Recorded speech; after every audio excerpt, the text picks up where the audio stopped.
Hi, everybody. Welcome to The New Normal. I'm your host, Lisa Davis, aka Litecoin Lisa. I hope you all have been enjoying Trump's visit to the UK as much as I have. All of Melania's amazing outfits, giving us all the comms. We will be showing you some of those, as well as continuing our journey with all the V-Steg and Batman and the werewolf guy and all that fun stuff. So jump in the live chat and let us know your thoughts. If you are looking for precious metals, we are at the end of the fiscal year for 2025, and we'll be talking to you a little bit about that and all the noise going on about the US debt. And it doesn't look like there's too many people interested in buying that. So I think that's going to be handed to the Fed.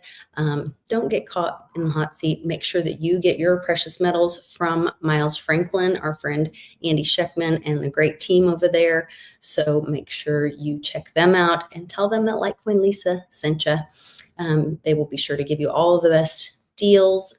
Every month they have different deals for our community, and they will handle you with care and discretion.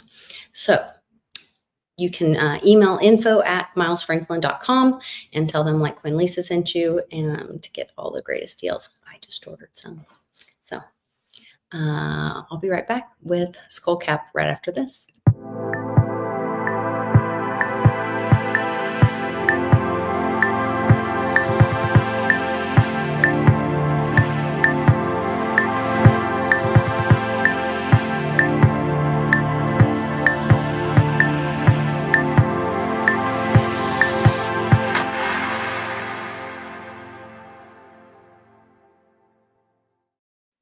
Hey there, Skullcap. How are you? Hanging in. Hanging in. Good to see you. I just had so much fun watching, not all, but some of the nonsense. I did feel like it was a little bit of Groundhog Day, I have to tell you, watching the pomp and circumstance, because I was like, didn't we do this with Mummy a few years ago where Trump was walking down looking over the Queen's Guard and the military and all that? But I did notice You're specifically speaking to the UK visit, right? I'm just be clear. Okay. Yes, there's a lot going on in the world, so I just want to make sure which one we're talking about. I can pull up some images if that's helpful, but I think you're talking about the it's almost like the I can show you tunnel view of all the soldiers lining up alongside the lawn that he has to walk forward on, right? Walks through and he's with this guard guy, and so when he walked through with Mummy, he and Mummy were walking, and the guard was behind him with the silver sword up. Yep. And Mummy kind of waved him ahead, and Trump walked in front of her, and everyone went crazy that Trump's a big heathen. How dare he? Yes, and he's a heathen. Yeah, how dare he walk in front of the Queen? Well, he did it because he was supposed to, and she told him to, and all this stuff. Okay, this time, Trump's totally ignoring fake King Charles. He's kind of slumping up behind, bringing up the rear. And this time, the guard is in front with the sword in front. I noticed that, yeah. And Trump was right behind. And, Trump had that whole peace tour all around the world where the women were whipping their hair around, and they did the sword dance and all that. I don't know if I remember the sword dance. You don't know about the sword dance? Okay, it's a whole thing. So about Vegas. Like all this started in Vegas, I believe, and Trump saved the prince's life from Saudi Arabia and all that. The shooting. Yeah. We're talking about the Vegas shooting in 2017 when the Q drop started, right? Yes, that's what I believe. Okay, so then we had all this happen, then the sword dance, and so then the peace tour, whatever. And then now we're having, just yesterday, Trump's going back. And if you look on Little Mr. Fake King's, I'll share the. You're talking about Ben Salman? Is that what you're saying? I think so. I think that's his name. And specifically the peace tour that we're talking about was when the imagery of him putting his hand on the globe with all of them, when that iconography was taken. Is this the peace tour we're talking about from like back then? Okay. Yeah. Okay. See, I can't get to my Twitter. I've been kicked out of my Twitter on my computer and I can't get back on. But I found a little workaround. Hold on, let me see if I can do it again. I really need like technical help. Okay. Let me see if I can share this way.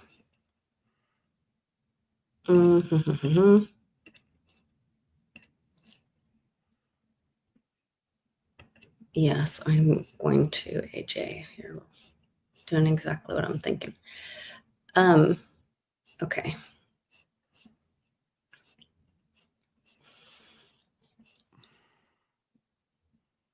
Oh, this was what I was talking about earlier about the dates. So okay. But that we'll talk about later. Okay. Oh, and we will talk about this later.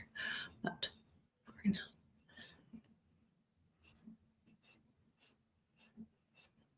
Okay. Oh, we finally have a hurricane coming, huh? Yeah, Gabrielle. That's one of my Archangel Gabrielle. Yeah, one of my guardian angels. Yeah. Well. Oh, and also, Tartari and Tartaria we were talking about. Yep. This Cincinnati. That's what we were talking earlier. Groundhog Day. More Groundhog Day. Oh, here goes the dogs.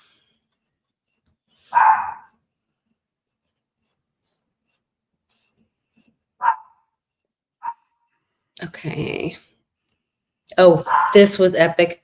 Guess what the captain of the guard his name was?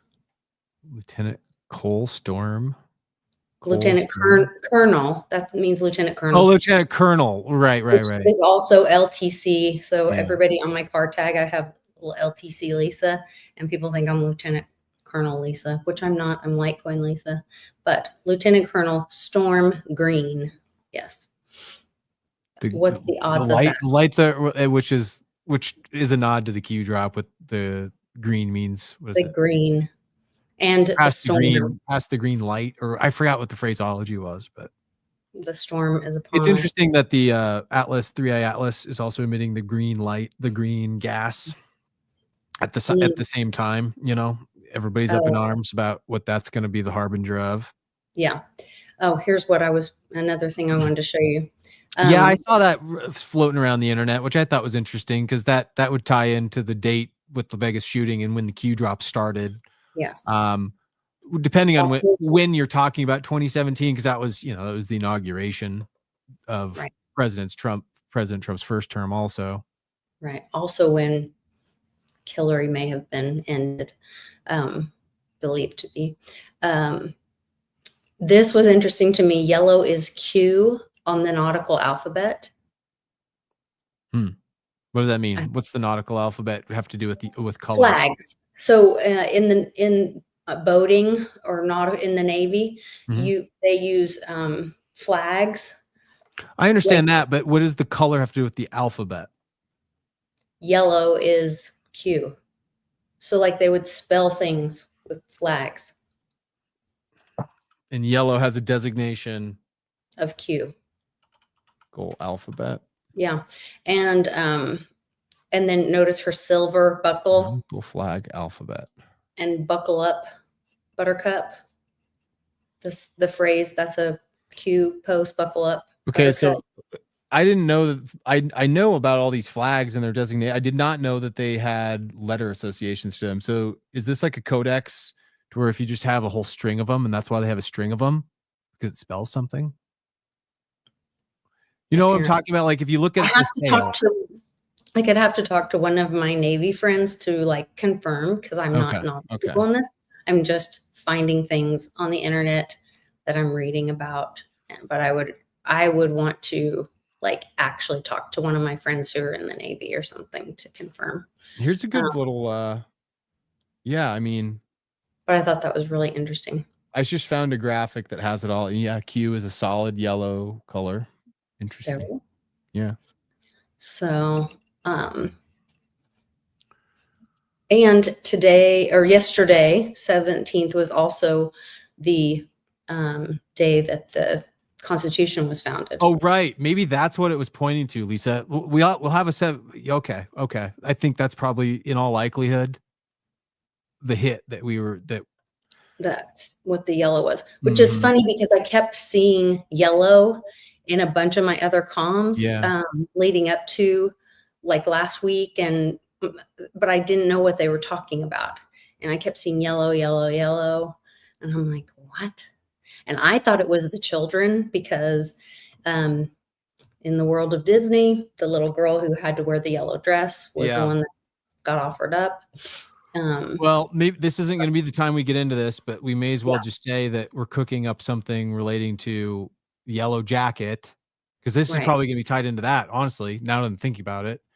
But Lisa has everyone, as she has done a few times in the past on these shows, she contributes like pretty meaningful findings that I haven't seen yet that plug right in to kind of the event stream of decoding what the VSTEG is telling us. Pretty meaningful additions that help us gain more context. And one of those that she's come across that we haven't really decoded live here on the air yet is this symbology of Yellow Jacket. And she's seeing it on military patches. She's seeing it in advertising as it goes. She's seeing it in even sometimes just with Qualia. It'll come up on her Facebook feed and she'll share something that might be relevant. But there's a comic that ties right into the whole tapestry of Wolverine, Batman, and Superman, essentially. We'll just leave it at then Deadpool, that we've been talking about all summer relative to the Intrepid Museum on the 88th Pier and the time ritual that's involved. And the eclipses. And what we'll talk about with these key dates. September 17th is a day that we're going to tie into the conversation today, but I'm going to leave this hanging for future discussion because we won't have time to get into Yellow Jacket tonight. Yeah. But perhaps this yellow signaling from Melania is related to this. So is kind of what I'm suggesting. That makes a lot of sense. Yeah. So we'll just leave that there, a little cliffhanger for later whenever we can get to that topic fully. But okay, so this is all yesterday still with all of the that was yesterday dinner. This hat, people were, I saw really this. It's like a plum colored hat, right? It's also very who's the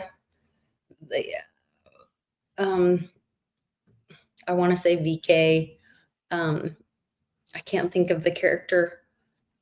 Is it Zim? There's a cartoon guy, and then it's also the remember the 5th of November guy too. Oh, you're talking about V, just from the V for Vendetta comic? V for Vendetta, similar, but because he wears a hat similar to that. But then there's also a comic that looks like this. Okay. But he has like the cone nose like they wore for during oh, you're talking about like one of those plague doctor masks or something? Yeah, you know what I'm talking about? I know what a plague doctor looks like. I don't know the comic book character that wears a plague doctor mask though. You would if I showed it to you, if I could maybe describe it better. Wait a minute. Maybe it'd be in the comments. Did anybody put a picture? No, nobody put a picture. Come on, guys. There it is. No, that wasn't it. Oh, you're looking for the comic, right. Yeah, I'm trying to see if anybody put the comic of the comparison. It's like a spy thing. It's their comic. You're talking about Mad Magazine, Spy versus Spy? Is that what it is? It's like a little black and white. Yeah, that's Spy versus Spy from Mad Magazine is what you're thinking about. Yeah, I don't know these things, so. That's okay. That's why I'm here. Okay. I'm well versed in all this fictional garbage with all the names and likenesses and memes and themes of characters, you know? Yeah. Yes. That's what the Steg is all about. Mm-hmm. Yes, Spy versus Spy, and I was thinking of Guy Fawkes. I could have told you that too if you just wanted to know the name of the mask. Guy Fawkes he is the scapegoat for the whole gunpowder plot. Right. For the That's where you get the Fox. Here's more wordplay for you. Again, Fox sounds like Fox, F-O-X. Mm-hmm. So it's the Fox faction. You know, this is why I've never trusted Fox News, because it's a Jesuit organization. Wow. For instance, the Fox faction, as it relates to the wordplay, is very clever. And if you think about it too, Lisa, it's interesting that the Jesuits would take on the guise of a fox to cast their little watermark on things, because it is, the fox is like the Jesuit watermark. But they do this just like anybody takes on the anthropomorphized qualities or sigil of an animal. It's to embody what that animal's core strengths are. And so if you look at what a fox's core strengths are, it's subversion, it's misdirection, it's wiliness, it's hiding from the shadows, it's playing tricks. So, you know, the Guy Fawkes situation and the steganography underneath it is, you know, we're going to have to educate the audience on the Guy Fawkes aspect of it. Because when you think about it, this is very key to the whole Q narrative, because when you look at Q and the symbolism of the original Anons, the Anons themselves chose the Guy Fawkes mask, unfortunately, right, as their symbol. I know. And then the Bitcoin people picked it up as well. Yeah. And everybody thinks they know what the V for Vendetta story is. Oh, V was a revolutionary. He was an iconoclast. No, he was mentally incapacitated from the traumas that he'd endured. Mm-hmm. And he was fucked with by, you know, the socialist upper sorcerer class. Mm-hmm. And he was extracting revenge, but he was the creature that they programmed and made him to be, just like an MK Ultra creature would be. I was going to say, Wano SaVant said something today, and I need to go back and rewatch it again. Mm-hmm. But he said something like, the people that have been, and I'm going to misquote it because I need to go back and rewatch it, because I was half listening, whatever. But he said something like, they've messed with, the good guys have messed with the timelines. Like, there have been real tragedies. This is a war where there have been real tragedies, but, and so to, you know, speak with respect and whatever with these situations, but they have used these, it's like the good guys have used these situations to mess with the timeline, to disempower the evil ones, because the dates are so important, the dates and the ley lines and whatever, the power structure, you know? And so it's like because the people that have been messed with, that have been harmed, the MKUltra or whatever term you want to use,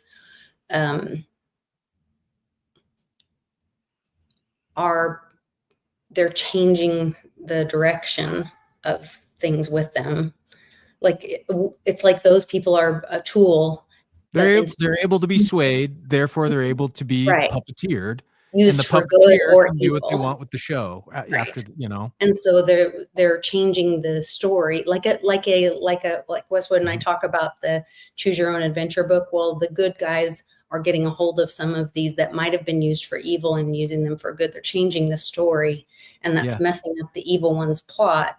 But this is what part of the argument is. In fact, it's pretty tough to do, but you can see the hallmarks of it. The steganography isn't an evil thing. It's actually just, it's a casting mechanism. It's a weapon if you want it to be, or a waking up mechanism if you want it to be. And you see it used both ways. And this is part of what I like about the Batman story. You can tell whoever's writing these Batman stories, it's clear to me that there's a collective of people that's trying to wake people the fuck up with the steganography that's used. When people say, oh, how does Matt Groening know all that, you know, and Right. whatever. Well, does he, or is there time travel, or are they putting it out there for people to question it? Well, does it matter as long as people are asking questions and waking up and thinking for themselves, or starting to stop thinking that life happens at them, and they start taking responsibility for themselves? And well, here, you know, people don't realize what the casting of spells really has to do with keeping up with the event stream too. People get tricked into thinking like Matt Groening can tell all. Back in 1996, he put this in a Simpsons episode. Okay, well, think about this in reverse. He just makes a show. It's made with whatever it's made with. It's written however it's written. It's now there in the public eye, whatever it is. He's the most storied TV producer of all time. There are more Simpsons episodes than fucking anything, right? Hundreds upon hundreds upon hundreds. So it's there. It's in the living consciousness. It has numeric symbology attached to it from the very get-go with its season, with its episode. It's season 3, episode 22. Oh my God, 322 is attached to that. That's a Skull and Bones number, okay? This is naturally always going to be the case. And I don't deny that there's probably some implanting of key memes within those types of episode contexts. However, the event stream still unfolds as it unfolds. It's not that like they know how it's going to unfold. However, for any new episode of anything Matt Groening creates, he can go back into the annals of time and use the pre-existing memes that were structured within that episode and refashion them however he wants, with brand new numeric potential to them, with new gematria attached to it, let's say, for the present spell that needs to be cast. It's not like he's designing it on the fly, therefore, is my supposition. It just is a lot of the sorcery class is with the media mechanisms, because you can't know entirely how the public's perception is going to sway. Astrology is only an impression, right? You can't like it's never to the degree where it's bumper bowling all the way with our minds, I think, is kind of what I'm trying to say. Does that make sense? Yeah.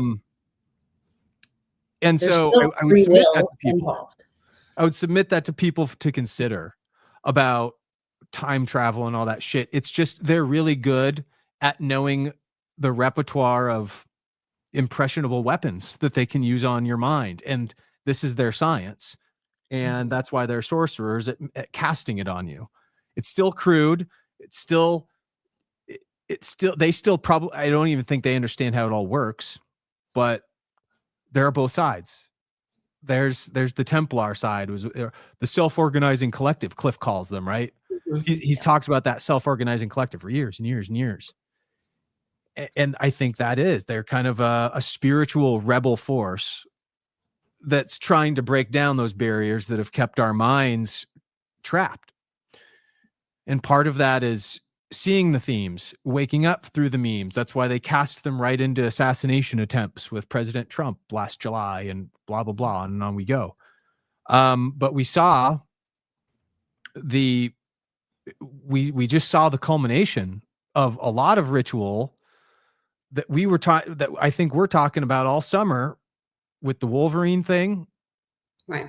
With the Intrepid Museum and the Timex Intrepid watch as it relates to the Q post. Everybody go watch again the videos Lisa and I did throughout the course of the summer, but we did culminate here with a pretty key moment just this last week. We haven't even mentioned that with, because it's been over talked about, but the Charlie Kirk assassination. But there are some contextual steganography points to match with what happened there with the research that I've covered ground with, specifically relating to the dates of McKinley's assassination, President McKinley, right, in Buffalo. And I was talking with Lisa about this before the show started, guys, and I don't know how much this is actually tied in with all the UK stuff that she's bringing up, but they're kind of part and parcel right next to each other happening in sequence. So I think they're probably connected a little bit, and I'll tie these thoughts together after she and I volley back and forth with it with some actual steganography in the comics that ties the whole thread together. But if you think about this, it's pretty amazing that President McKinley actually was declared dead. It wasn't shot on the same day as Charlie Kirk was shot, but he was shot in the stomach, so his wound festered over several days and was declared dead on the same day Charlie Kirk was assassinated. So there's that similarity to this aspect of it. And then there's also the weird aspect of this September 23rd looming date that Lisa already brought up earlier in the stream, where McKinley's assassin was actually convicted. I think there's some calendrical forecasting, matching mechanisms at play here with a ritual that we're about to see unfold as it relates with that key date. And then the other one that she brought up here with the Constitutional Day, the Constitution Day is what it's called, right? On the 17th of September. The 17th of September. And then today is John McAfee's birthday. Janice had posted a video of him singing on his 75th birthday. And I shared it, I believe, in our Telegram group, Team Mighty Telegram group. There's a link in the description of this video on YouTube, and you can join for free. Mm-hmm. And I put a lot of content on there, and you can put content in there as well. And then it's almost, and if you read the comments of people watching it, they say, oh, like it's almost hypnotic. Some people don't like the way it makes them feel, like him singing it. When I asked Grok to write the words of the song he was singing, it wrote, "It's a very good year," VERI, like the right, like very, yeah, mm-hmm, in all capitals. And he talks about, like, the way he was saying it was like 1735, which of course is JFK. He talks about, he says something like a city would fall in the autumn. It's just very haunting the way he sings it. And it feels like the time we're in right now. And it was a very good year. And it was really interesting to have her post that. And to be clear, this is the Sinatra song, right? Excuse me. It was a very good year. Yeah. Like that one? Yeah. Okay. Excuse me. Yes. And this would be his 80th birthday. This would be Sinatra's 80th birthday? No. McAfee's. Oh, McAfee's. So another 8. Yeah. And remember, everybody, 88 is significant to time because 8 is the analemma shape that the moon makes once a month as it goes through its cyclical it's once every 28-day cycle. So it'll make a figure 8 in the sky every 28 days. And the sun does the same thing once per year about the sky. It's an artifact of our spiraling orbit behind it and our motion relative to us going around it and us having the 3 motions of the earth. It just works out that you have 2 8s. And what the 8s then signify is the passage of time, both on a monthly basis and a daily/yearly basis with the sun. So you have it all accounted for with right 88. Now if you're gonna do a time or a perception ritual on the time aspect of things, you would use the 88 a lot, and that's what we see. Yeah, and right now we're in a eclipse cycle. I had a little graphic for it I was going to share with you guys that showed all 3 and the dates coming up. See if I can find out while we're talking. But I also wanted to show you guys this. One of my friends works for a roofing company, and she went to a roofing conference in Dallas a few weeks ago, not too long ago, and Charlie Kirk was speaking there, funny enough, and he was speaking at it, and look what it was called. Win the Storm. Yeah. And do you notice his face? and his teeth in this? I mean, I don't know. I mean, I don't know if it's like a mask you're trying to infer here, because I don't know Charlie Kirk's face well enough to tell you how. I know he's got kind of messed up teeth.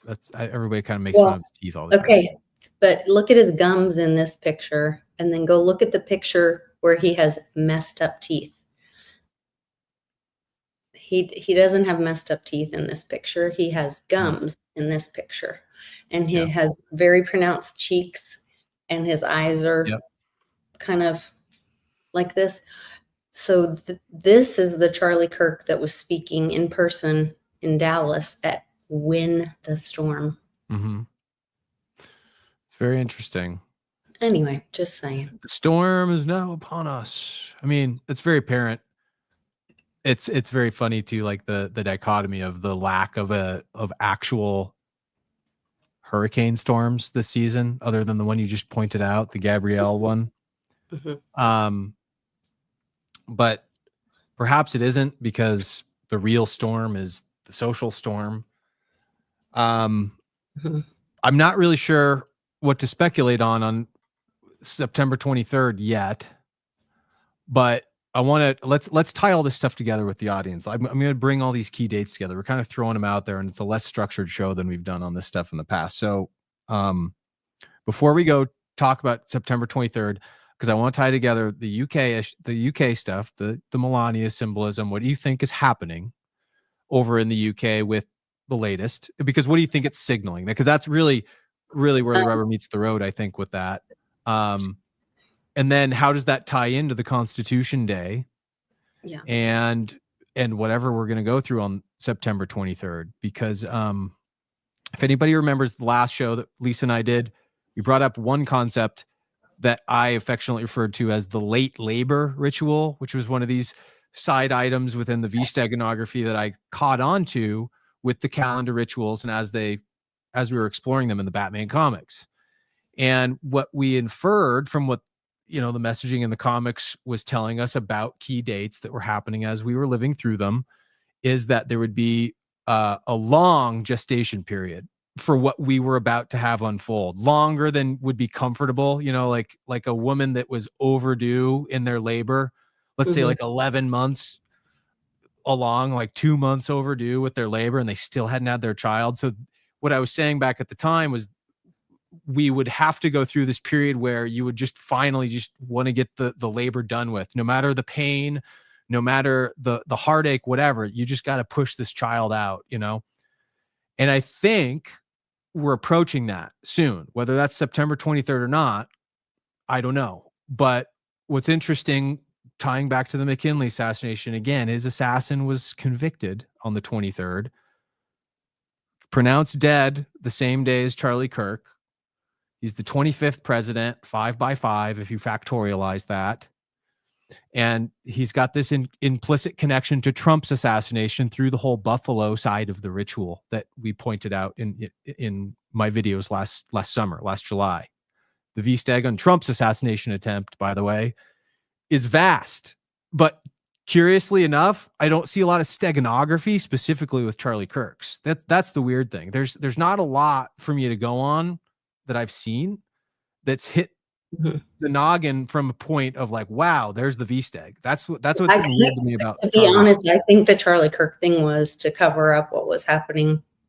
It was a distraction. Yeah, maybe. Yeah, I mean, there's I don't think it's the big show. They kept talking about somebody, Arbrio Garcia, that they were. Oh God, again. Well, they were talking about it, and they were talking about they were going to deport him. Then they didn't. Yeah. Then they were going to send him to Ghana, and everybody's like, "What? Why are you sending this guy to Ghana?"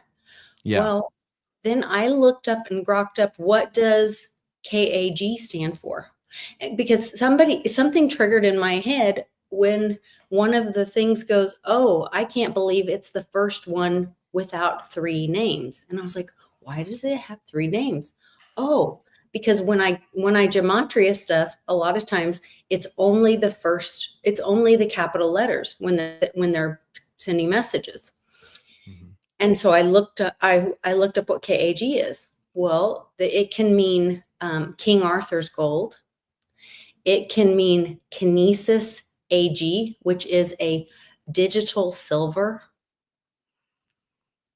Yeah, well, AG, right? Yeah, because it would be kinetically creating silver kind of thing. Because AG is the periodic call sign, what the periodic label, right, for silver. So are they deporting or sending? Is this about the revaluing? Is this the Nasera Jacera? Then revaluing? Are they sending funds? Are they sending funds to Ghana? Are they trying to cover up? Remember the Taylor Swift thing? Oh, wait, we gotta flood. Oh, Taylor Swift got engaged. Oh, you're talking about the distraction with the news of her engagement. When something happens and they flood the sound waves with a story with the same word so that you don't hear what's happening with the thing that they don't want you to know what's going on. Yeah. And so I can't remember his name, Kilmar Abrego Garcia, KAG, something was happening with what I believe is either King Arthur's gold or Kinesis silver. And that's just my gut. This is me, little conspiracy theory, Lisa, talking. I will also tell you, I just thought of something else when we were talking about that. Oh, I'll think of it again. But so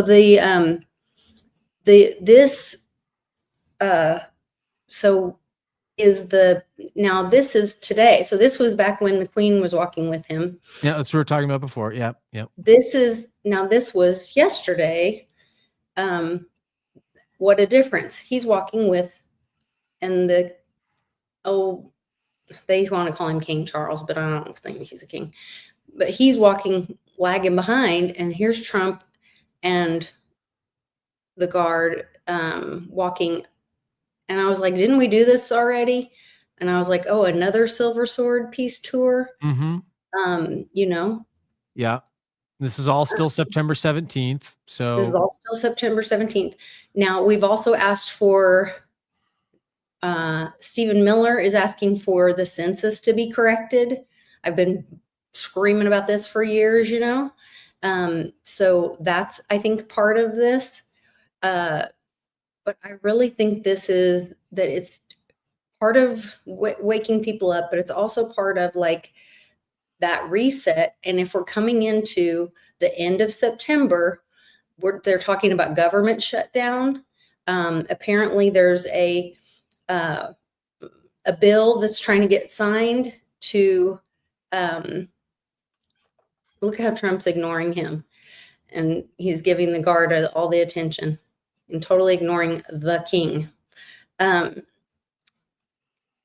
And apparently the Dems are not going to sign it or let it pass because there's no funding for illegals' health care. And so if the government shuts down the end of this month, well, is that all part of this? And then with the debt that I showed earlier, the little tweet about the debt rolling over and who's going to end up buying that. And there's other countries not lined up to buy our debt. I think that could crash the Fed. Also, Trump is, they're going to have a hearing about does he have the authority to fire that Lisa Cook, whatever. And we've looked into all of that. This is all kind of coming up before the 23rd too, is kind of what you're suggesting. All coming to a head around the 30th. Okay. Yeah, so kind of be put to bed around then. So let's build it all together. Okay. So I'm going to just go 4 minutes. Let's go step by step and arrive back at September 17th. I want to give the audience context for why the date matters. Okay. Do the steganography, walk them through. Again, everybody, we've mentioned so many times already today, even go back and look at the Intrepid Museum 88 ritual Wolverine starting point at the beginning of the summer that Lisa and I were pointing at that suggested between the dates of June 3rd and August 30th, we were going to have a building towards something that was going to indicate some ritual having to do with fucking with time, fucking with your perception of it. This is all about mind control. Steganography, remember, is all about mind control, the senses, casting influence and suggestion on top of the senses so that you are confused as to what your perception of reality is. That's what the Steganography is always kind of danced around the topic of. It hides the secrets of history, hides the secrets of science, hides the secrets of money, hides the secrets of spirituality. So there was a video at the beginning of that kicked this all off. There was a weird breathing, synthesized kind of relaxing style video of, hey, kick back and relax and listen to Wolverine breathing for 8 hours. It was an 8-hour long video. Right at the halfway point, we have a timestamp that leads us to a date in April that starts this whole thing off. And we have a facsimile of the first Wolverine comic ever of the character doing this. So Hugh Jackman was the character in the YouTube video that kicked us off, pointing to this series. This had everything to do, again, with the Intrepid Museum. You'll have to go watch those videos to find out why that is. But only after me going and purchasing myself some copies of this comic did I find the context of what this is pointing to. What it's pointing to is an ad in all 4 of the comics in this series. It's a 4-part series. There's this ad, Darkseid, Dark Phoenix, Apocalypse Now. And it's kind of a teaser in the comic book world of a series that's coming out. Ooh, Darkseid is, by the way, this this kind of psychically all-powerful being, cosmic being in the DC universe, and Dark Phoenix is a character in the Marvel universe. So already when you look at this, you're like, this is weird. This is a Marvel comic. What's going on with DC? If you go into my Batman stuff, you would know the DC Parasite Network, what DC Comics is named after. You know, it goes deep. DC Electric Current, right? There's a lot of this shit that's all tied into these memes, and the comics are just these imprints on your mind to filter them right through your reality. So it persists with all 4 of these comics, all 4 issues in the series, and that same ad is in there in all of them, all the way up until the last one, where the ad changes its tune a little bit because it unveils that the series is actually this. So this was what the teaser trailer basically was leading up to in the last issue. A crossover comic between the Uncanny X-Men and the Teen Titans. And this was the first instance that you see where Marvel and DC actually do a collaboration effort. Let me do that again. I've got the yeah. Sorry, I was trying to look for something. I couldn't see you there. So there's Darkseid. You see the big face there? That's actually Darkseid. He's a DC character, and he's the big kind of red-eyed, grumpy-faced, blue-headed guy. And Dark Phoenix is right here, where my finger's pointing to. So those are the 2 villains, obviously, in this series. I haven't yet gotten this series to see what it's pointing at. However, I'm not sure it matters. I think what we're supposed to see with this is that Marvel and DC did their first crossover comic, the first ever one. And they don't do this very often. They've only done this 3-4 times ever. And it's only ever for like these little tiny weird series. And so that was an interesting point that I think it was the most interesting thing that stood out to me as I looked through these comics and read them for Steganography context. And I think I was accurate in following the breadcrumbs toward what the message was telling through the comics series. It led me to the next time that Marvel and DC did a collaborative effort in the 90s.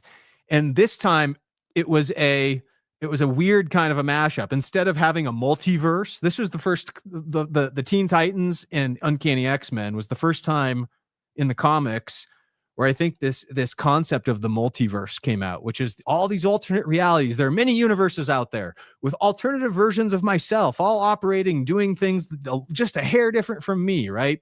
And this concept started to bleed into comics in a really heavy way. In terms of what in the DC side of things, they called it the Infinite Crisis series. And then they called it the Secret War series on the Marvel side. But it was kind of a similar storyline that always came back. And this is what you find in the movies to this day. When you go look at all the Marvel movies that Disney made, it all explores these concepts of the multiverse, trying to get you to fashion your mind by watching them around this idea that you aren't living the only reality there is relative to you and your template, right? Well, all of a sudden, in the 90s, here's what you get. Remember, Batman and Wolverine. We had Wolverine comic series. Batman is the central character to all the Steganography subtext for the Aryan themes of what it's trying to tell us from the Templar side. Remember, the positive messaging that comes through the V always comes by way of Batman's honor system, kind of a thing, right? There's more to it than that. But Batman being a very honorable character, he's also the only human that's a superhero. All he has is his wits and his mind to overcome whatever it is that's trying to fashion itself against his mind. And so you have a mashup then in the 90s where Wolverine and Batman in an alternate universe are combined into the same person called Dark Claw. And it's a very short run thing. It's this fake label that they came up with called Amalgam Comics. And this here, let me see if I can get it close. Yeah, the focus isn't. That's okay. But what this logo is, there it is. It's a V. It's a V with an A in the middle of it for amalgam. So you've got the lambda and the V right there in the logo for Amalgam Comics, where it's DC and Marvel together. And they did 2 of these different stylizations a year apart from each other, but they created this character, Dark Claw, for some reason, right? Mm-hmm. So there's time number 2 that they teamed up together. So now what happens on September 17th, but does Marvel and DC decide to come out with a new comic? Here it is, fresh off the press from yesterday, brand new. Yes. Deadpool Batman, and you see who's fighting on the cover. Batman and Wolverine. They're fighting now on the cover. I showed in the last video, Lisa pulled up another variant cover with Batman and Wolverine fighting with a big V right in the middle of the comic book relief. Mm-hmm. And they're not fighting each other except for this little tiny vignette in the comic. So I'll show you the little scene. Here it is. It's just this little interlude. Batman and Wolverine are fighting each other. And there's the Frank Miller stylization. And they're just kind of blowing up each other and chiding each other and for two or three pages. And Batman ties some explosives to Wolverine. Wolverine's got the ability to heal, so it doesn't kill him. And Wolverine is said down here saying, after in this last frame, and this is interesting to me, Batman says, "Ready to call it a day, Fido?" Like a dog.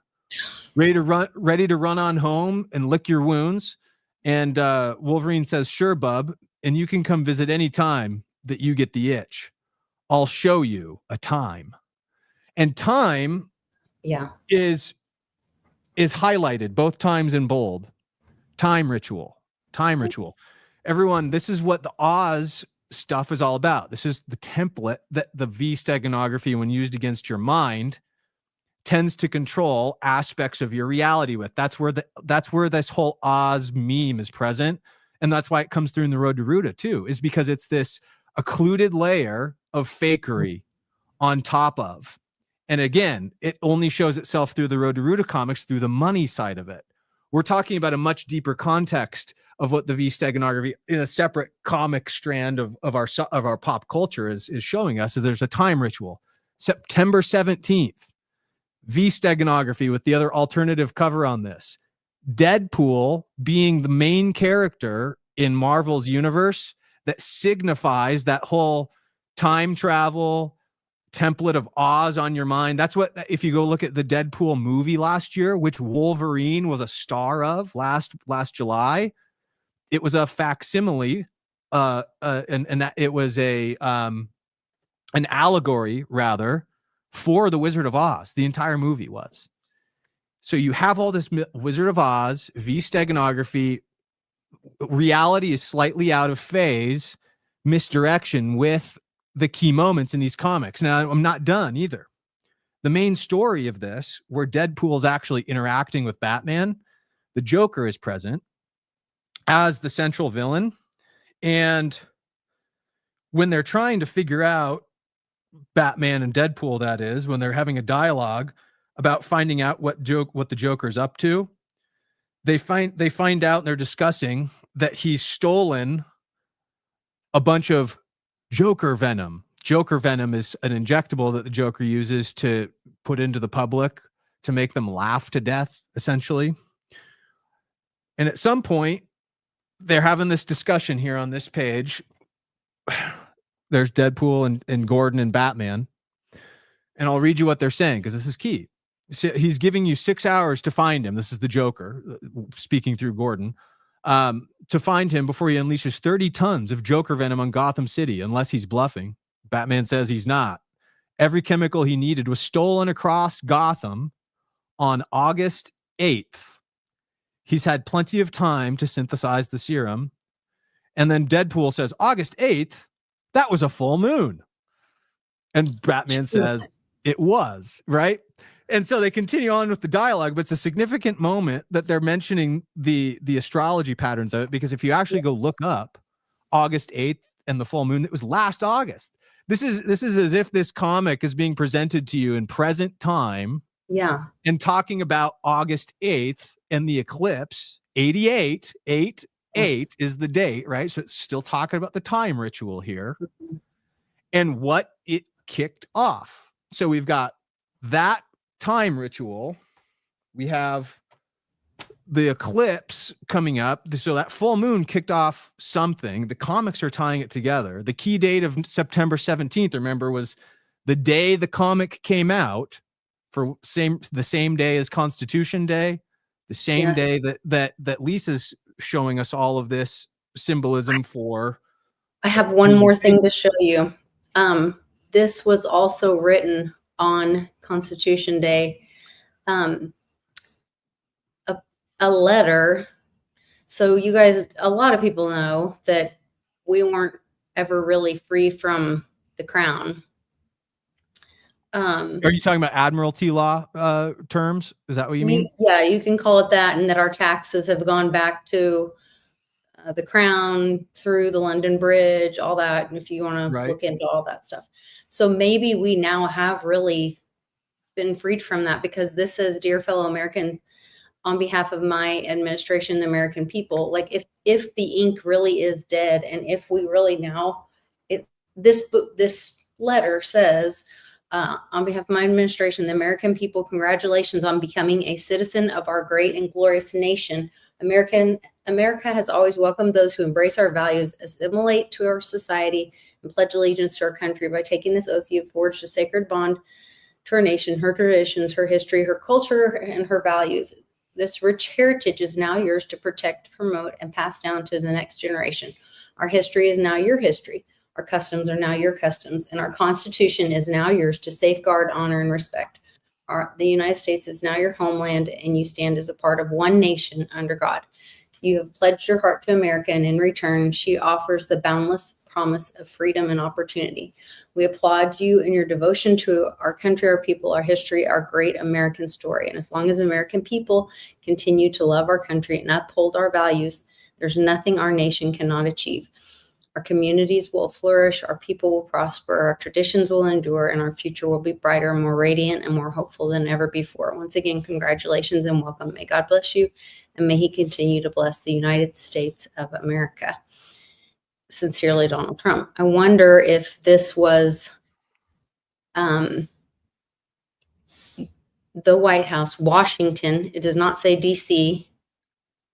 So and also, you see DC might not even be part of it now. So that was the other thing I was going to tell you. DC, the representative of DC, was convicted.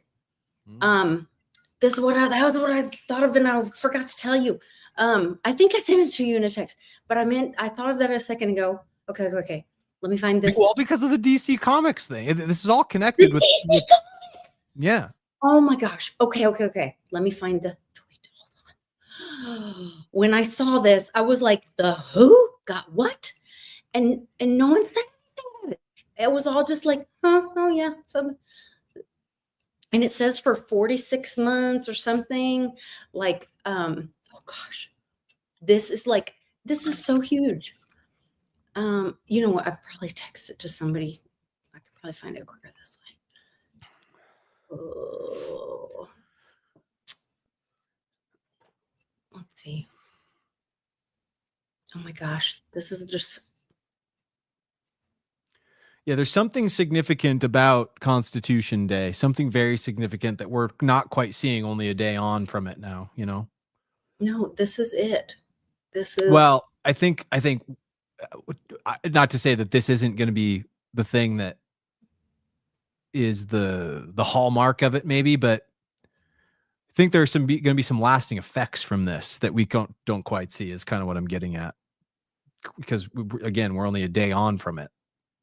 But it's going to be very significant if DC, you know, the whole cleanup effort with DC, if that actually meant they were going to not even use the moniker of DC anymore. Because I've always called it the DC parasite network, the node by which all of the mind control extended like a spider web out into, you know. Who did I send it to? Oh, I can't stand this. Excuse me. Bless you. Well, I'll just have to look through my. Oh, they also moved. Okay, hold on. This is very important too. They moved the FAA to Philadelphia.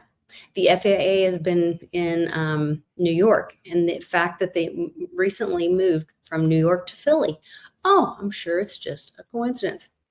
And I will tell you, maybe he might have unliked it, but one of my JFK Jr. Followings liked that post.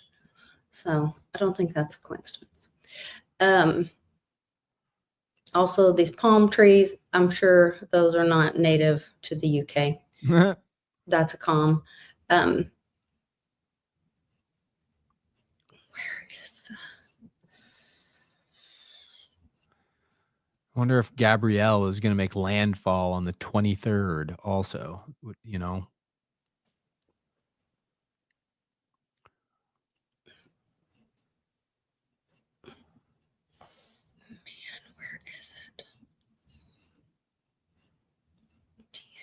This was hilarious. That was also yesterday. Yep. So that you know, that is coinciding with the 17th also. So this is going to be tied to Constitution Day in some sort of a way that we'll probably start to see in the future too. Yep. Bitcoin being what to the whole program? Mm-hmm. For those uninitiated with the image, that's Donald Trump's golden statue that now faces the Capitol building in Washington, D.C. He's holding a big. It's not D.C. It's not D.C. anymore. Just Washington. But right, just Washington. Just Washington, because D.C. has been brought on charges, or it says the representative of D.C. Oh, I can't believe I can't find this. Look away if this makes you sick for me to scroll fast. I'm fine. I don't know about the audience, but yeah, I know. Some people get nauseous, but this was awesome. So the Empire State Building had a couple of key posts there on the 17th too. It looks like, huh? They put "I'm sat." Like right, I saw that too. And then lightning, bang, immediately after that. And then the whole moon eclipse. Or excuse me, just the full moon, right? It was like, yeah. And so I was like, oh, going to the moon. Mm-hmm. Anyway. Well, and what is that signifying based on our 88? You know, what's it telling us about the full moon from August 8th? Oh, and then we got Cliff had talked about 888 several times. I mean, so who did? Uncle Cliff. He did. He talked about 8? When? Oh, it's in his data. the 888 so many times. Oh, you're talking about like, oh, Bitcoin's going to reach 8,088.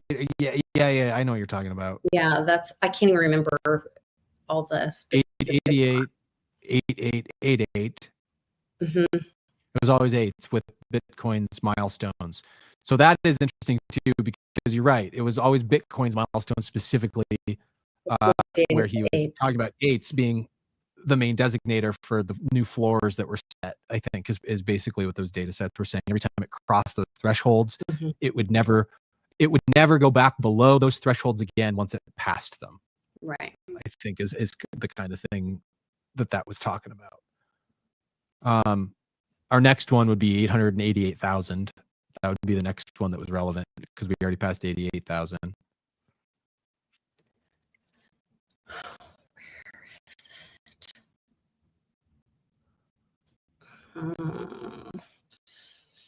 So this is where I think the Fed thing, they've lost the trust, because they have a mandate to price stability, the interest rates and all that kind of stuff. And so this is where they have eroded the trust in the people. And so now that they have this yield curve control, whatever, I think that's what's going to end them and all this. Well, I don't know if the basis point drop yesterday had anything to do with anything. It was also on the 17th though. Mm-hmm. And yeah, I don't know if the Fed is even going to be around here. No.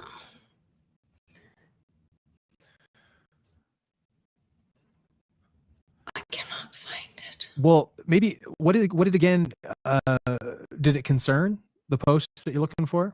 It's talking about that the representative of DC was charged and convicted.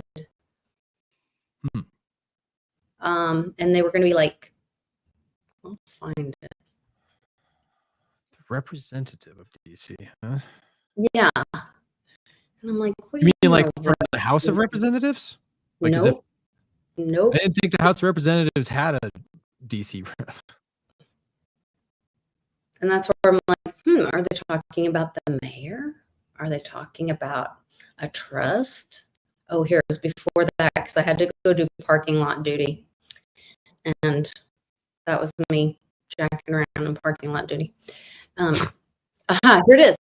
The defendant of the District of Columbia was sentenced today in district court to 46 months in prison for orchestrating a scheme to smuggle weapons, which that's kind of vague, fentanyl, and cell phones to the maximum security detention facility while he was awaiting trial for murder.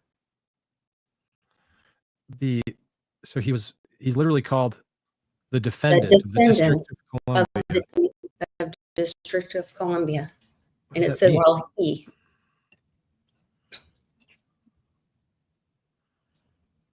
District of Columbia. The sentencing on voluntary manslaughter scheduled for November 7th.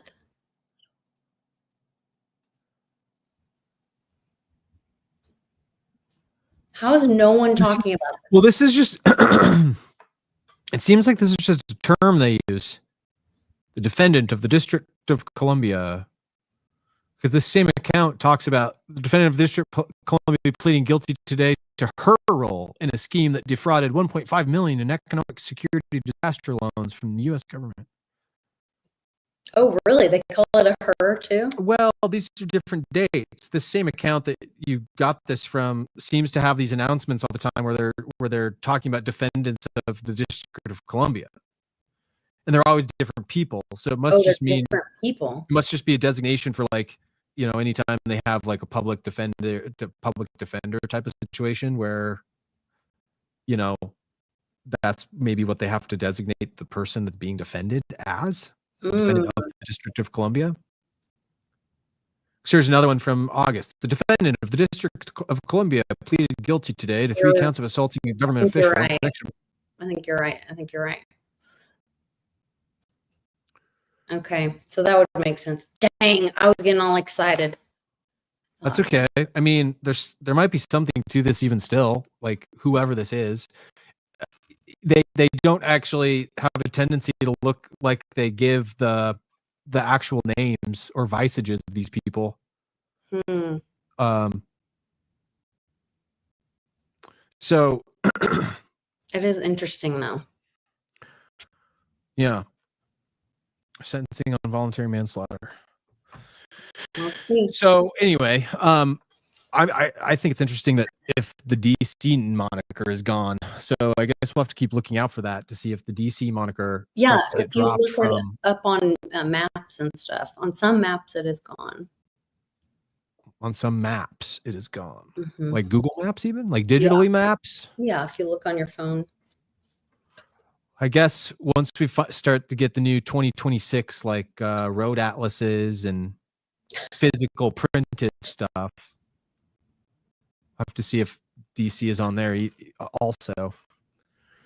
But guys, there's a huge tapestry of events yet to decode around Buffalo, McKinley's assassination, World's Fairs, Ingersoll Lockwood, the time ritual in '88, what it's actually doing, what that time ritual is actually doing as a template for misdirecting your mind in the domains of history, in the domains of money, in the domains of religion, and the geopolitics. This is a big ball of spell casting that's been put on your mind, and we're only novices at decoding this, by the way. We're just like, I only can tell you the context of what I know as I'm going through it. I'm not proselytizing, not prescribing anything, but these certainly are the events that I find with these matching of dates and symbols as it relates to the V. The V is always the grounding mechanism. It's always present. Whenever you're wondering if anything is connecting, you just look for the V watermark and it's always there. And you're, oh yeah, it's connected to this direction of things, right? So if you see a 55, 55 and 5x5 were always key. And by the way, guys, I've talked about this before. The V is a designation for the number 5. It's also the number of man, because we have 5 senses to control. So that's what the goal is. You control their senses by implanting, just like reverse. It's like a reverse osmosis effect kind of thing. When you compare it against remote viewing, it's like remote viewing in reverse.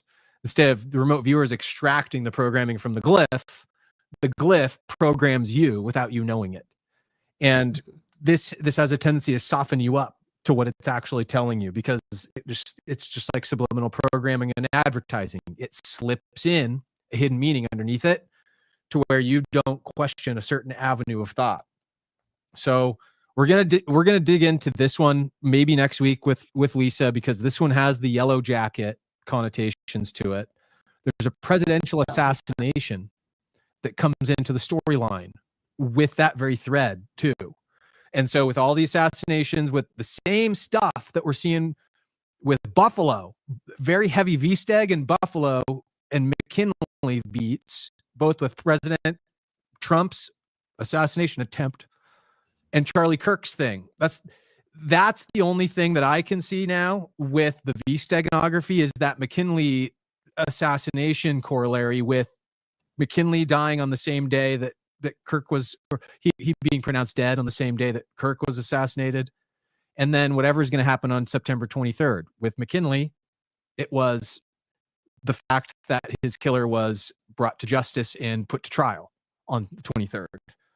And what does it have to do with what Trump was talking about with all the World's Fairs? I guess we'll find out. This has to do with Tartaria. This has to do with our ancient history and what's been the wool that's been pulled over our eyes with that corner of the Oz mind control mechanism.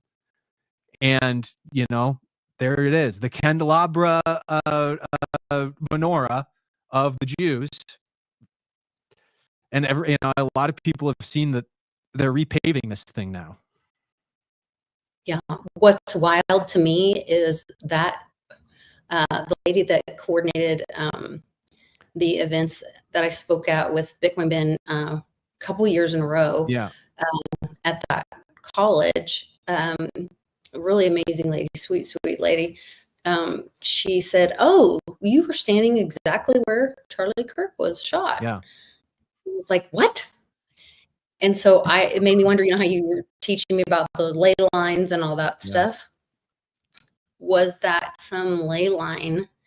And that was part of the ritual as well. It's interesting that this is a 5-sided, because the pentagrams, the pentagons were the shape in the Earth grid network that, like, I don't know if I've ever showed you this, Lisa. I'm going to send you a link. You may as well just watch it here. It's actually pretty fascinating if you have a couple of minutes. Yeah. I'm going to pull this up from my Rumble channel here. You guys too can watch these videos. This goes all the way back to the beginning. But this was my very first video, believe it or not. Wasn't even ready to put my face on the screen yet, but check this thing out. I'm going to pull this up. Let me do. I have to do that. And just I have to do it a different way. Hold on, because it won't let me. It'll do like. I have to put it in another. No, that's not it.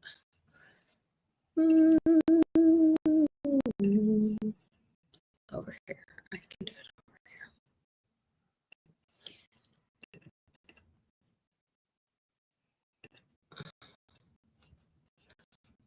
Okay. No. So to tee this up for everyone, as she's getting this up, this is my. This was how I actually decided to finally put my thoughts. But I had investigated the V steganography for many years, maybe like 3 or 4 years, through all the Q stuff, through even previous to Trump, and I couldn't find a way to necessarily express what I thought was going on with the Earth grid control network and the ley lines. I thought I was nuts until I come across this guy's work on the internet. And there's a precarious story to this guy. His name is the Florida Maquis. For anyone finding this video, before we hit play on this, just setting up the stage for Florida Maquis. Florida Maquis had a YouTube channel that looked at Antarctica through the lens of Google Earth and was finding all sorts of weird stuff down there. And that's what I was watching his channel for back then in like 2014. And it got relatively big. I actually learned though that his CIA wife was he's a psyop, long and short of it. But he had this weird period of time where he was mapping on Google Earth these ley line grid artifacts.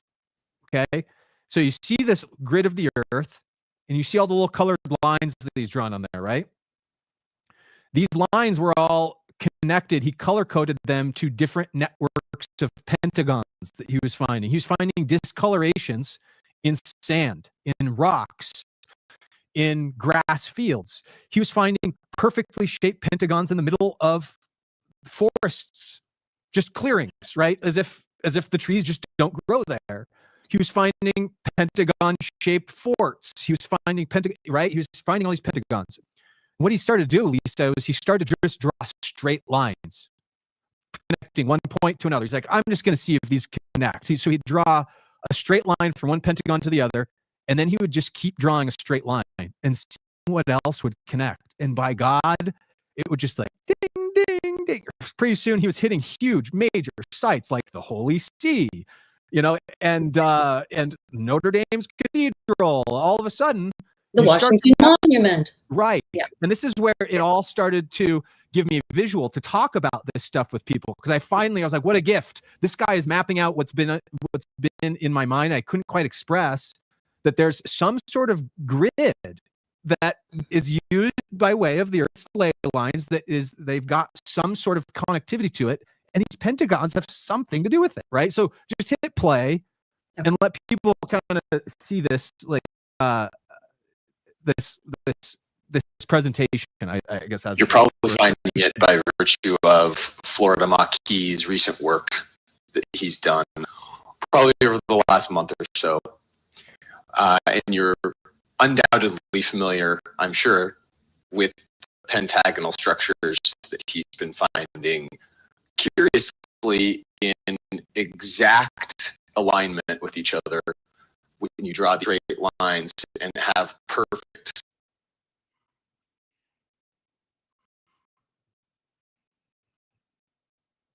To review, I think we just lost Lisa, guys. Just a sec. Recently, last night, in fact, or early this morning, this is coming out Sunday, September 8th. He aligned some of these directly with the Holy See in the Vatican, the Temple Mount in Jerusalem, and that only adds to what we already have, Terry's Pentagon. And so I've been thinking about making Pentagon this video itself, right? Building for a little while. Not having a presence on YouTube kind of prevents me from getting the motivation to do it. But after last night's video, I just had to get on here and not provide further points of interest, rather. And so again, credit due where credit is owed, where Florida Maquis has very astutely found this Earth Grid network. What I'm going to attempt to do is build on his research with an attempt to explain what is happening rather than the why, which is not something I can speculate on, at least with the evidence that we have now.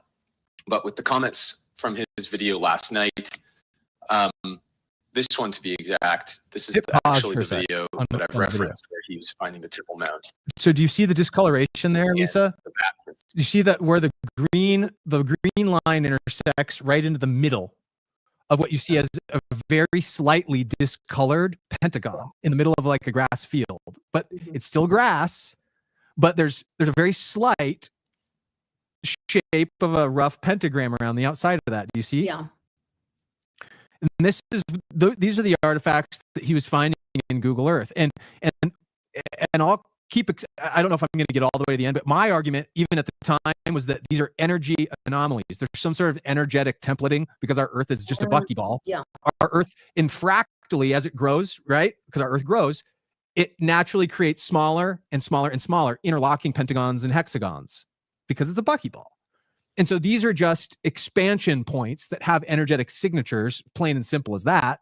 And they're discolored a little bit, but they're significant because they're exact. As the Earth grows, it kind of geometrically expands its scale without changing its shape. So there's a mathematic perfection to the alignment of these, and therefore there's a design for why you'd put a building like a cathedral on the top of an energy anomaly like this, right? This is where I start to build the case. So anyway, you hit play again, but just want to point out there's that discoloration. City. This is the Temple Mount with the line going directly through it. And let's see if we can find the Vatican one. Yeah, here's the Vatican. Same line. It's perfect. Over the course of thousands of miles, Lisa, it's a very close to establishing what. So going back to this first photo, I want you guys to look at this for a second and notice that it does resemble something of a picture like this. And what this is a picture of. Okay. Trump just tweeted, did you feel the shift? Huh? I wonder if, they've been talking about how the polar shift or whatever has been happening. Are these ley lines getting affected? And could that be some of it? Or changing the timelines? We've also got the guys admitting the aliens from the sea. So yes, I mean, that guy said, "Oh, it's 4 or 5, something about the aliens 4 or 5 feet deep or something." It's not even like we should play that video. We should. That's a good one to play too. I want to point out to everybody here too. Do you see where the Bermuda Triangles, where the Bermuda Triangle hits? Like, look at all of the energy points that coincide right on the Bermuda Triangle. Look at all of the energy points that coincide over Hawaii.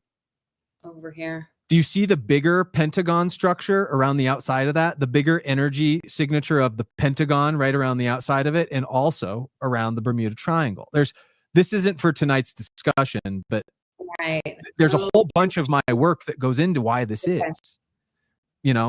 Anyway. Yeah, but Trump's talking about shifting. Maybe the Earth is growing. I think the Earth is certainly growing right now. I think we're in the process of it. Well, there was just a huge earthquake in Russia, and they're saying to be careful for tidal waves or tsunamis in It was Alaska. An 8.8 magnitude, by the way, everyone. It truly was. Okay. I mean, I'd say you can't make it up. Okay. Goodness. Just so crazy. All right. So I want everybody to maybe watch this. Like, this goes on like this. And what I've kind of told you in Cliff Notes what my argument where my work started was that underneath us, there's this potential, because we're conductive units. We're little conductive units touching the ground. And it's just this big electrical transducer that we live on. That's all the Earth is. This big transducer takes energy from the sun and converts it into other forms of energy. That's what a transducer does. Ooh, and we just had a big solar storm that kicked off this last week or so. And it was that Superman, that funky S shape. Oh, really? Remember in our last video, we talked about the S. From Kingdom Come story. Kingdom Come. That S.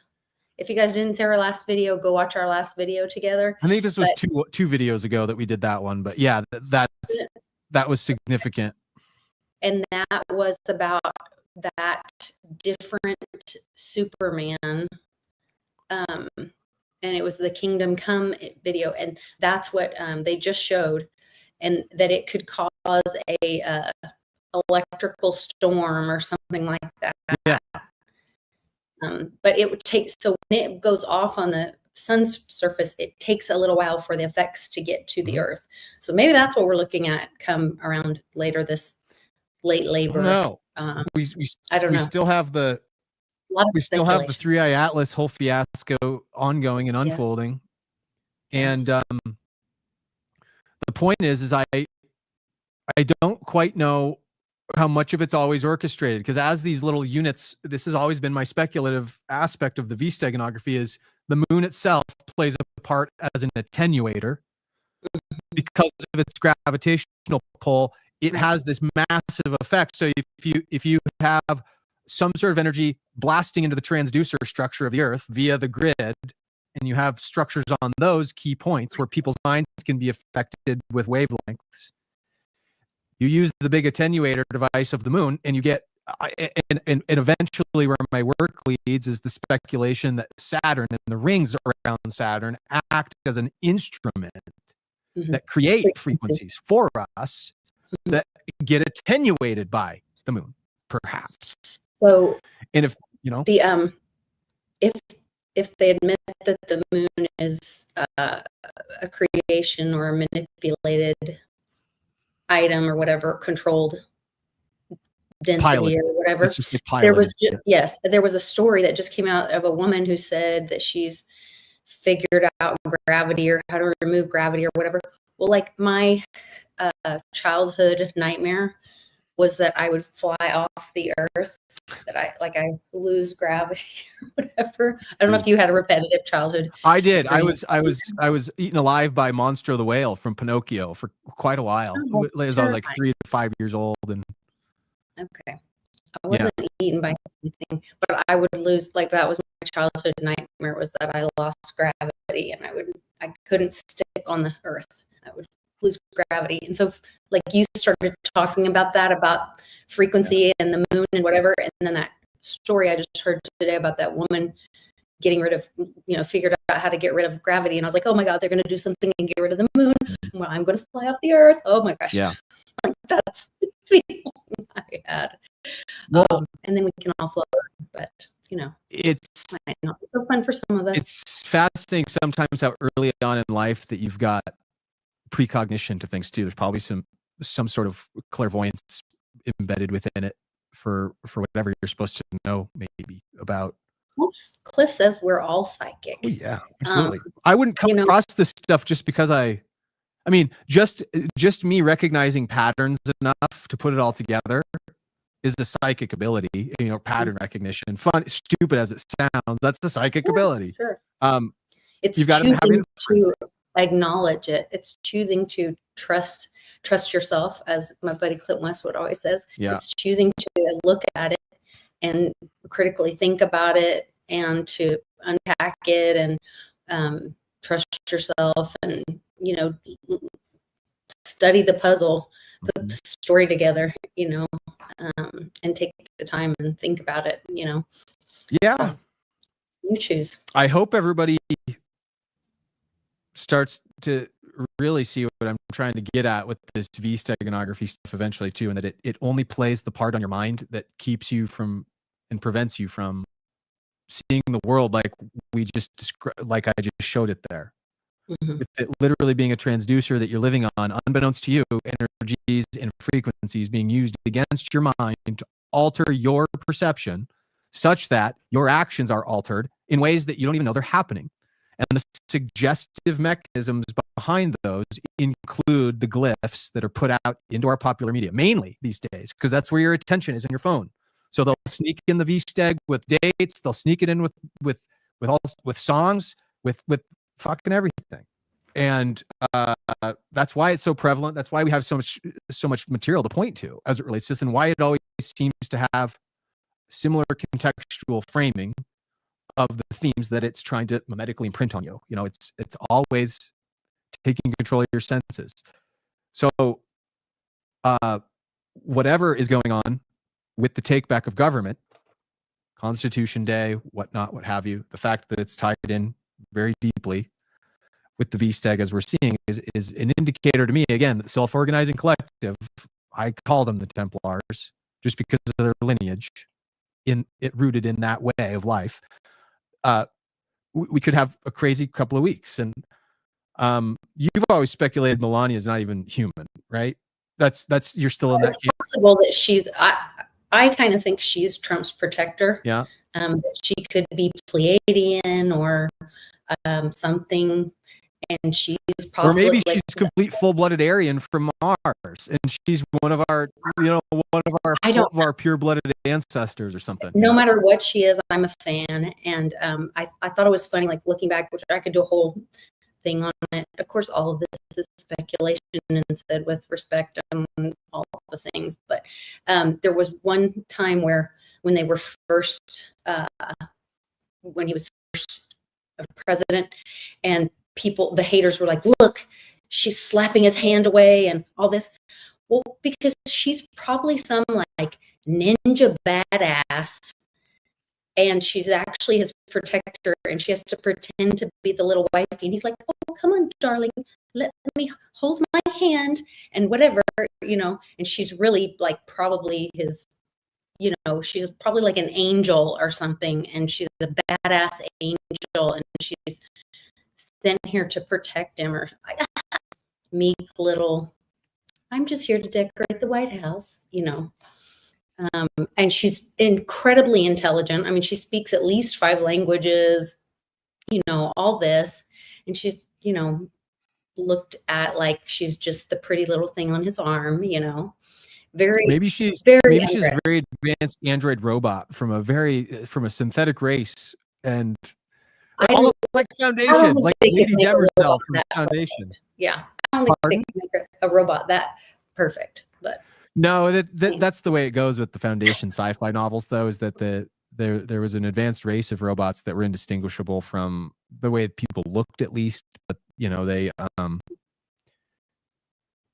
anyway, we can talk. So advanced race. We don't need to get into Foundation stuff. Yeah. We went deep enough today with stuff, but I love that we're having some conversations and telling people to look at the V-Steg, the Z-Steg, whatever that is that resonates with you.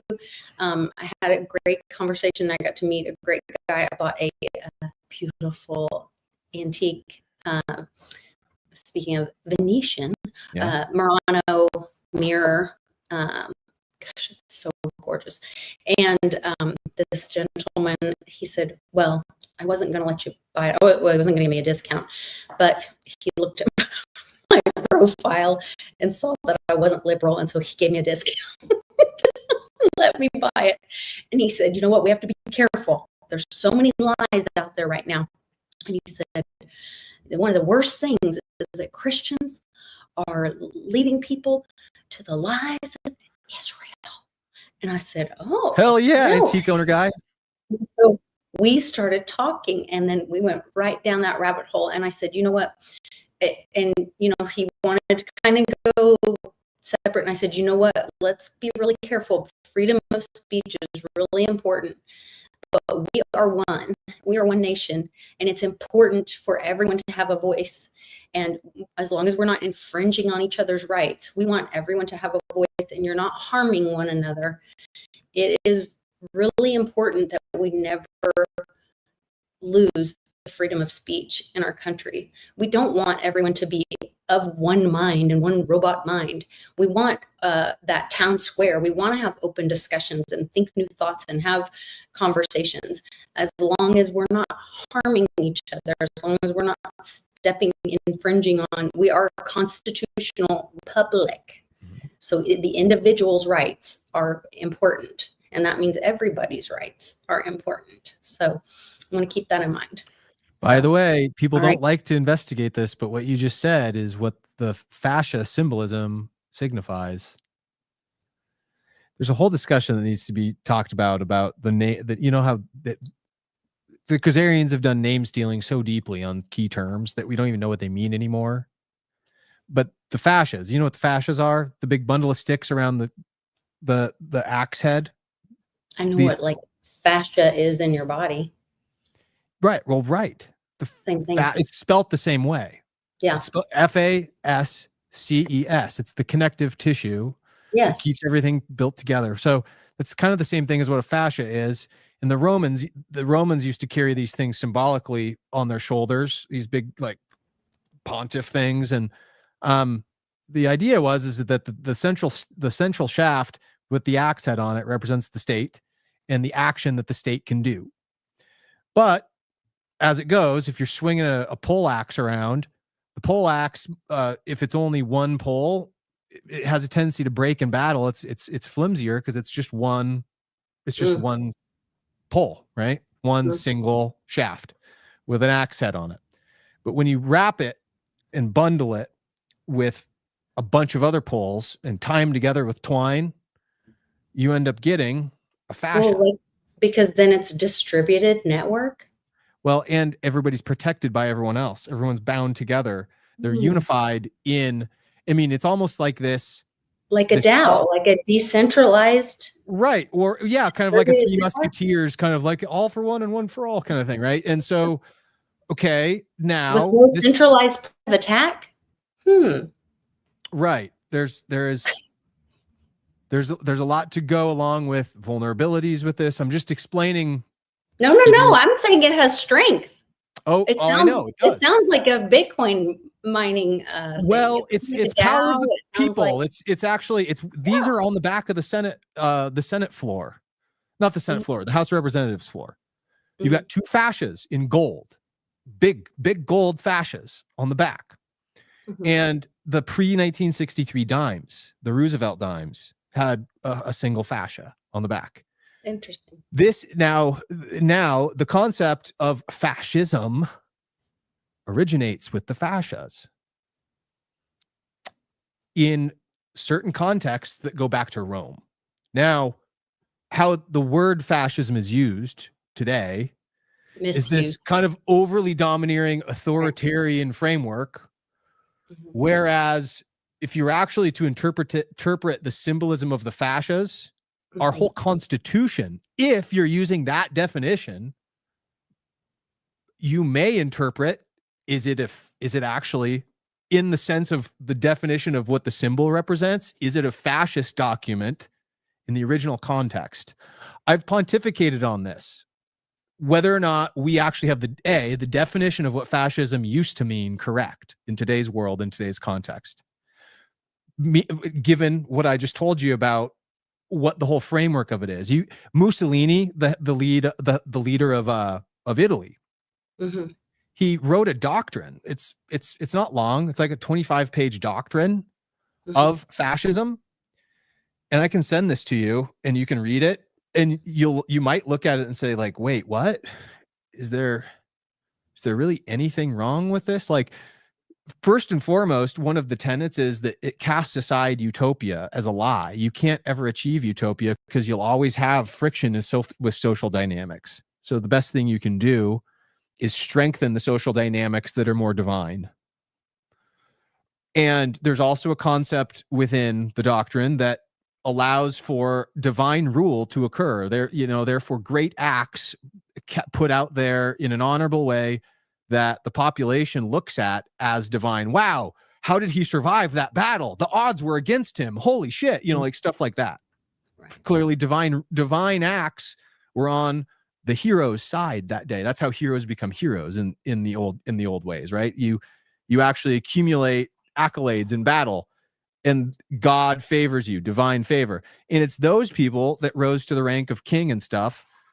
And it was by way of their exploits in battle. And it's those people's exploits that the populace wanted them to rule them, because they're like, wow, that guy knows his shit. I don't. I'm not that good. Or knowledgeable or whatever. Yeah. Some sort of lived experience that made them the expert, that made them stronger, that made them a figurehead, somebody to model the nation after, to model at least the exploits of the nation while that person is in charge after. This seems to be, in my opinion, the way that the old ways of fascism were. In the more Roman merit-based sense. I cast it aside as a wholesale, like, we should adopt fascism, like even in the ancient context today. I don't think that's probably right. We're so much more complex than we were back then. But I do contend that the word fascism is grossly misinterpreted. It's likely gotten a hold of by the name stealers themselves, because when you look at what it's supposed to mean, it's been demonized away. If we actually had that as a term, maybe, and we probably maybe even have to rename it, because nobody is gonna, even in a Charlie Kirk debate, want to listen to, you're gonna talk to rumble rouse, fascism is evil, it's too far gone almost. And I don't know, it's almost like the swastika is a holy symbol, yet look where it's at. So I don't know, that's some other shit for everybody to pontificate on with where we're headed with all this stuff, but that's kind of the ball of wax that is unraveling as we course through it. It's really interesting times, right? It is interesting, yeah. And how, but once again, that's that name stealing, just like the Taylor Swift thing, tag thing we talked about tonight, right. All of that, where the stream of consciousness, when something's going on, you'll start hearing American Eagle. Did you guys see what they did with Sydney Sweeney? Yeah. And all of a sudden, American Eagle. You don't think they were doing something with the American Eagles? SS. There you go. Sydney Sweeney. SS with, the secret. Anyway, we've got to go. We've got to go. And you guys got to go. But thank you for watching. Go get your American Eagles from Andy and Miles Franklin. Tell them Litecoin Lisa sent you. Info at milesfranklin.com. Time is running out. $50 silver approaches. I'm telling you, I just got some, and they had no more sealed monster boxes of previous. Yeah, that's the case at my coin shop right now too. I've gone in and stocked up as much as I can, a few stacks over the last, 6 weeks or so. I've gone in and gotten a few more stacks of it, and it's unsealed sleeves. And it's unsealed monster boxes, both. So it's not sealed, monster boxes of 25 American Eagles, but none of the previous year. The sealed monster boxes, you can. They do have some mint previous year coins, but not sealed monster boxes. Right. So, it's really starting to see the unobtainium. I forgot to fucking say this too, but speaking of silver and our Batman themes, the Batman coin is getting unveiled by the U.S. Mint on September 23rd. No. Yes. Oh, come on, man. And the pre-sales for the Superman token end on the 22nd, and then the next day that's when the pre-sales for the Batman coin begin out of the US Mint. They're making both silver and gold variants of those, by the way, and they're doing a run of Superman, Batman, and then Wonder Woman. So Batman is the one that's sandwiched in between. But yeah, couldn't write it any better, could you? September 23rd is a VSTEG holiday this year. Maybe it's the key date for that the late labor aspect of things has been pointing to for all these years in my work. You know, I think there's enough to suggest that might be the case. We'll find out. Woo! If everybody has labor pains on the 23rd for whatever damn reason, we know that that's the case, because you'll know that you're nauseous and you're going to have a headache, and you just want the day to end and get it the fuck over with, because whatever the hell happens, you know? Oh, that would be crazy. I love y'all. Hopefully you survive it the same as I, you know, like let's see. Well, let's let old Johnny Boy sing us out on his birthday. All right. Happy birthday, John McAfee. God bless you. Happy birthday, John McAfee. Everything you've done too. Lived up the stairs with their perfumed air. It came undone when I was 21. When I was 35, it was a very good year. It was a very good year for blue-blooded girls of independent means. We'd ride in limousines. Their chauffeurs would drive. When I was 35. But now the days are short. I'm in the autumn of my life, and I can think of my life as vintage wine from fine old kegs, from the brim to the dregs. It poured sweet and clear. It was a very good year.